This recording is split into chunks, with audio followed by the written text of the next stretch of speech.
Morning and merry Christmas to all of you. তো এই বছরের ক্রিসমাসের ওয়েদারটা কিন্তু প্রত্যেক বছরের থেকে একদমই অন্যরকম। ওয়েদারটা কেমন? দারুণ। 25 ডিসেম্বরের মতো একদমই না, একদমই উল্টো হয়ে গেছে। তো যাই হোক, এরপর বিকেলবেলাতে আমি, মা আর ভাই তিনজনে মিলে বেরিয়ে পড়ি চার্চে যাওয়ার উদ্দেশ্যে। আর আজকে জানি না কেন আমার মাটাকে একটু বেশি কিউট লাগছিল, তাই না বলো? আমাদের দিনহাটা চার্চটা কিন্তু আমাদের বাড়ির থেকে খুব একটা ডিস্টেন্সে নয়, খুবই কাছাকাছি, মোটামুটি 10-15 মিনিটের মতো সময় লাগে।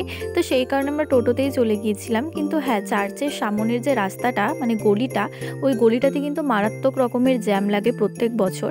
তো সেই কারণে সবাইকে হেঁটে হেঁটেই যেতে হয় ওই গলিটা।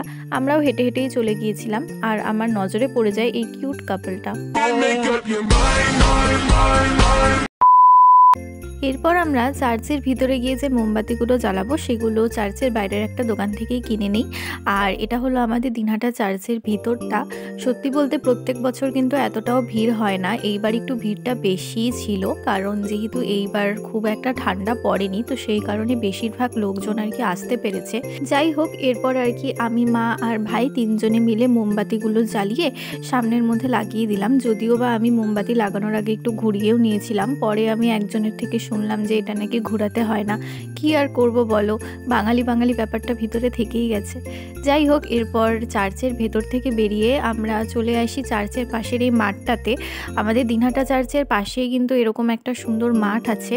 আর এই মাঠটাতেই আমরা ঘোরাঘুরি করতে করতে হঠাৎ করে আমাদের নজরে পড়ে যায় এই ছেলেটাকে, যে স্যান্টা সেজেছিল।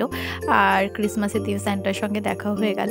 যাই হোক, এই মাঠটাতে কিন্তু প্রত্যেকবারই বিভিন্ন রকমের খাবারের স্টল লাগানো হয়। এই বছরও ঠিক সেই রকমভাবেই খাবারের স্টল লাগানো হয়েছিল। আর এই বছর একটা নতুন জিনিস অ্যাড হয়েছে, সেটা হলো এই বাচ্চাদের দোলনাটা। এটাতে বাচ্চারা উঠে ভীষণ আনন্দ করছিল।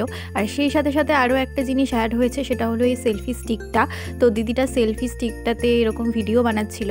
আর লিটারেলি দিদিটাকে দেখার জন্য চারপাশে লোকজন পুরো জড়ো হয়ে গেছিলো যে দিদিটা অ্যাকচুয়ালি কী করছে। তো এই সিনটা দেখার পরে আমি তো মানে ভীষণ লজ্জায় পড়ে গেছিলাম, কারণ আমিও ভেবেছিলাম যে আমি একটা ভিডিও বানাবো, তারপর আর আমার সাহস হয়ে ওঠেনি। তো এরপর আর কি আমরা তিনজনে ভেলপুরি খেয়ে বেরিয়ে পড়ি বাড়ির উদ্দেশ্যে। তারপর বাড়িতে যাওয়ার আগে আমাদের হঠাৎ করে মনে পড়ে যে ওহো, ক্রিসমাসের দিন তো কেকই খাওয়া হয়নি। তো সেই কারণে একটা কেক নিয়ে আমরা তিনজনে মিলে বাড়ি চলে আসি। তো এই ছিল আজকের আমার ক্রিসমাসের ছোট্ট একটা ব্লগ। আশা করছি তোমাদের আজকের ভিডিওটা অনেক ভালো লেগেছে। দেখা হবে পরবর্তী ভিডিওতে। Bye bye.